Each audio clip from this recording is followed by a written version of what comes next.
On this edition of Let's Talk Cincy. It's just been an amazing journey. I'm just so proud of all the artists that I work with, and I've had the opportunity to bring them here to Cincinnati. Plus, the letter design was centered around the epidemic of gun violence because of my personal experience. And if you can do this, I can do that. And I know that was always my dad's attitude, because he always said, if they can do it, I can do it. And he did. from WLWT, this is Let's Talk Cincy, presented by Western and Southern Financial Group. Put our financial strength behind you. Hello everyone, I'm Curtis Fuller and welcome to Let's Talk Cincy. Today I have a special interview. She is my friend. She has so many titles that it really is too long to list, and everyone knows her here in Cincinnati. Please welcome my guest today, Tracy Artist. First of all, it's always good to see you. Thank you, Curtis. Good to be here. I said you have so many titles. People know you obviously from the Black Family Reunion that we'll talk about in a moment. I Hear Music in the Air. But a lot of people don't know your background as a music promoter and producer. Talk a little bit about that and how you got involved in that, Tracy. Okay. I promote and market gospel artists, and I have for almost 3 decades. And I got involved when I lived in Atlanta, Georgia, and a musician at my church was a nationally known recording artist by the name of Byron Cage. And the first label that signed him courted me to come there to work. So I got involved through him, and Atlanta had such a rich history of gospel music, and got a chance to work with him and so many others that would come through the city for different events and things. So when I got to my first label, Curtis, Atlanta International Records, it was the home of Dottie Peoples and Luther Barnes, Byron Cage, and so many others. I really had a short stay there, but a long friendship with Byron that still exists. Yeah. Yeah, so.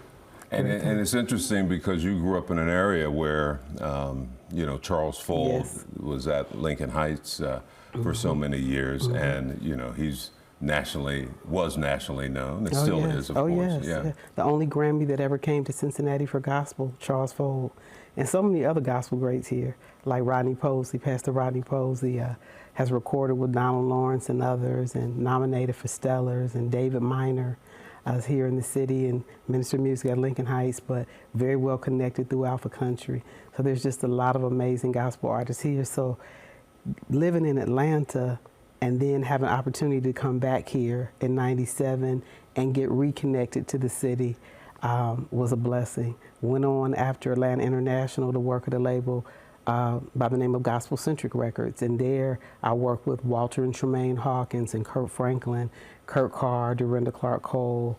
Byron Cage came to that label, and then we sold into the Sony system, and I became the vice president of Sony Gospel. Had an office at 550 Madison in New York and office here, and loved traveling with my artists and promoting them. So what does promoting them mean? Because I get asked that question all the time. I send their music to radio stations all over the world, and then I court those stations to play their music. And then I set up touring dates for them and interviews. So I chase the Billboard chart. So I'm always hoping that my music will rise to the top. And over the last 3 decades, have had over 50 #1 songs on the Billboard chart. And I give that credit, A, to the Lord, and then 2, to the artists, songwriters, and producers, because I've just been blessed to work with some of the best to ever do it. Currently working with one of the top female gospel artists, Tasha Cobbs Leonard. Work with the Clark sisters, Karen Clark Sheard, Kier Sheard Kelly, Charles Jenkins, Ricky Dillard, who will be here with us this year. Have promoted Donald Lawrence's music over the years. So there's not really anyone that I haven't worked with. I think Shirley Caesar was on my bucket list for years, and then I got a chance to work with Shirley Caesar. So love what I do, and I just believe when work doesn't feel like work, it's destiny. So that's what it's been for me. You know, I start there because everyone has a story. Yeah. And I would imagine that people walk by you every day and how you doing, but they don't know that part of your journey, which is a powerful one. On your wall, there are these gold records, and platinum records, and #1 records. And I mean, I even come into my office sometime and look around, Curtis, and I go, this has been an amazing journey, and I'm very, very grateful for the opportunity. I didn't know how long it would last, and it's not what I went to Ohio University for. I was a mass communications journalism major with a minor in political science. Oh my God. But the Lord knew. And I've built some very, amazing relationships as a result of it.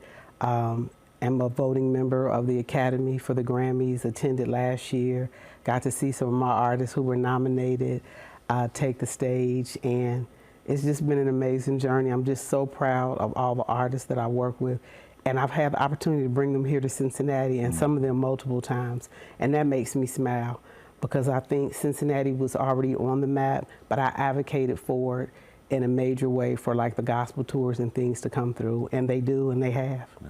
How proud was your mom of your work? Oh, very proud.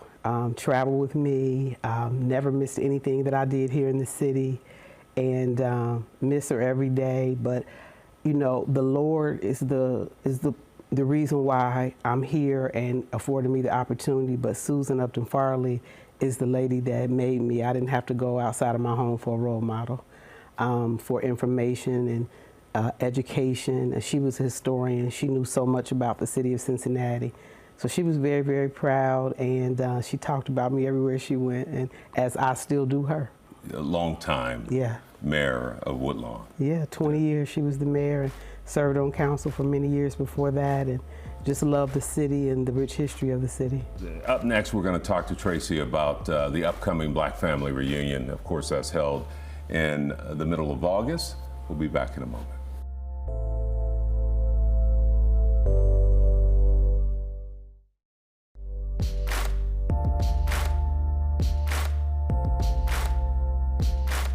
Welcome back, everyone. My guest is Tracy Artis. We're going to focus now on the upcoming Black Family Reunion. This year, our theme is Dedicated and Determined. We kick off August 15th through the 18th. BFR Speaks, which is our opening event. Our special guest is Roland Martin, so we're very excited to have him come to the city. We'll be back at Fountain Square for our Heritage Breakfast, at Music Hall for our job fair.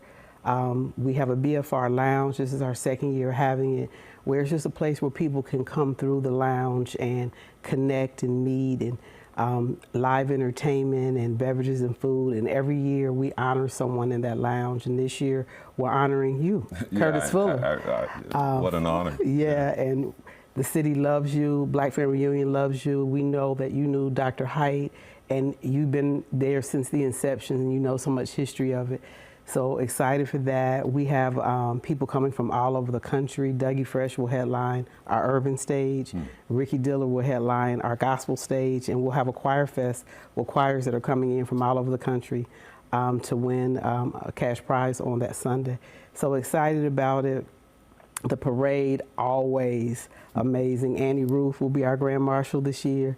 Pastor Casey Smith and his wife Connie are the Family of the Year. So it's going to be an amazing time. There's something there for everyone. So we have the park broken up into pavilions. You have a health pavilion, sports pavilion, National Council of Negro Women with the seniors pavilion, the AKAs with our children's pavilion. Of course, we have our food court. We have some healthy food options. We have some cooking demonstrations that will take place this year. So every year we're just looking to take it to the next level. We even have the Black Family Reunion 365-day magazine that will be out this year. So we're excited about that, because a new approach to BFR starting in 2025 will be that we'll be doing things throughout the year as opposed to just the third weekend of August. Good, good. Yeah. Last year you took students to various colleges. You plan to do that again this year? We do. This year it's a 2-day college tour. So one day we go to Wilberforce and Central State, and the next day we remain here in the city. We have about 50 students that we're able to take on the charter bus. And we go to University of Cincinnati, Cincinnati State. Miami University is added this year. They're one of our sponsors, and the Good Samaritan College of Nursing. Oh, excellent. Yeah. Excellent, excellent. Well, I always look forward to the Black Family Reunion, and again, thank you for the recognition this year. Yes. And we'll be back in a moment.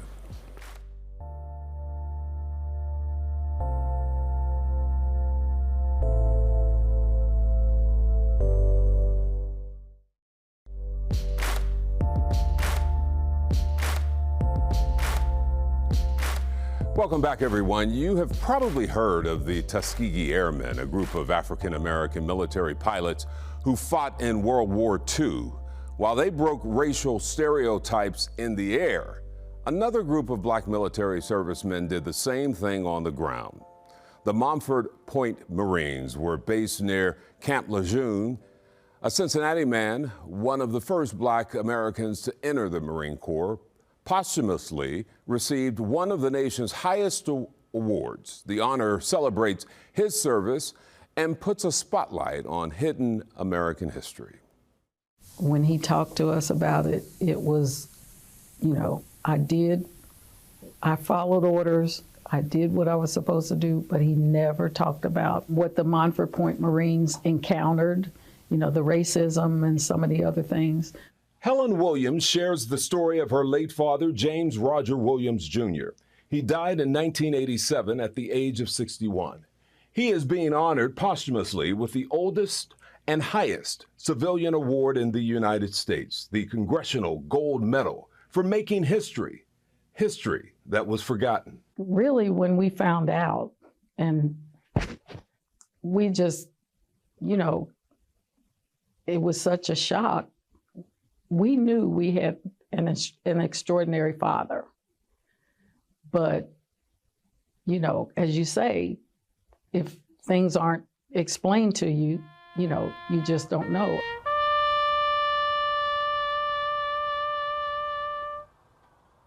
And so it's such an honor, and it's like, wow, and why couldn't he be here with us to do this? But at least we're still here to honor him and thank the organization for even acknowledging us and letting us know he was as extraordinary as we thought he was. The Cincinnati native served in the Marine Corps from 1942 to 1949 as one of the first African-American men in the U.S. Marines, known as the Montford Point Marines. Most Montford Point Marines today are between 90 and 100 years old.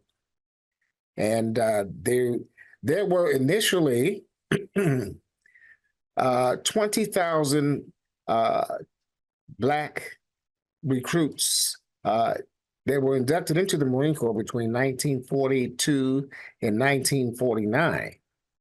And what our organization is all about is preserving the history of those first black United States Marines, because before 1942, there were no black Marines in the ranks of the Marine Corps. Talk a little bit about Montford Point and what you learned about it, because like Tuskegee Airmen, a lot of families didn't know the significance of having someone who had been a Tuskegee Airman.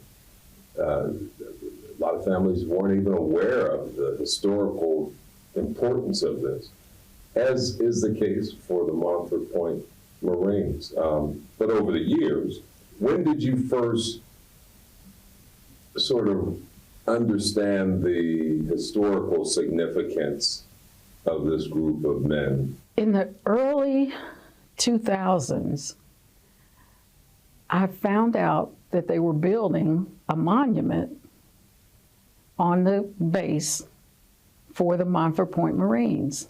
And I remember looking it up on the internet. And they were looking for pictures and mementos, you know, of the former Marines. And my mom had all these pictures. And so I did make copies of the pictures, and I sent them to the museum that's actually on the base. And in 2012, my niece, whose father was my father's first grandson, who was actually a Marine, that her wedding was actually at Camp Lejeune. So we went down early enough, and the siblings and I went and visited the Montford Point Museum. So we had pictures of the museum. We saw the wall that they had built. They were in the process of building it. And we were able to watch a video of some of the history of the area and what the Montford Point Marines encountered, you know, the racism and some of the other things. But these had to be strong individuals to go through that. If they left that base and then they encountered the racism, but then they came back to the base and they went right back to being a Marine, and I'm going to do this. If you can do this, I can do that. And I know that was always my dad's attitude, because he always said, if they can do it, I can do it. And he did. After the military, James Williams returned to Cincinnati, worked 3 jobs to support his family. But his daughter told me he lived the motto, once a Marine, always a Marine, despite everything he had to overcome. What a great story, huh?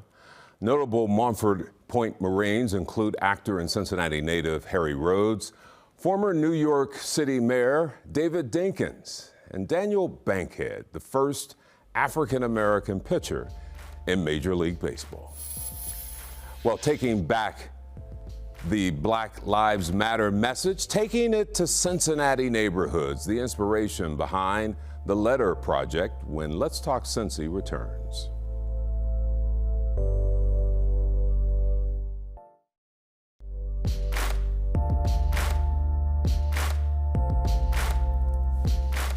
As always, we want to hear from you.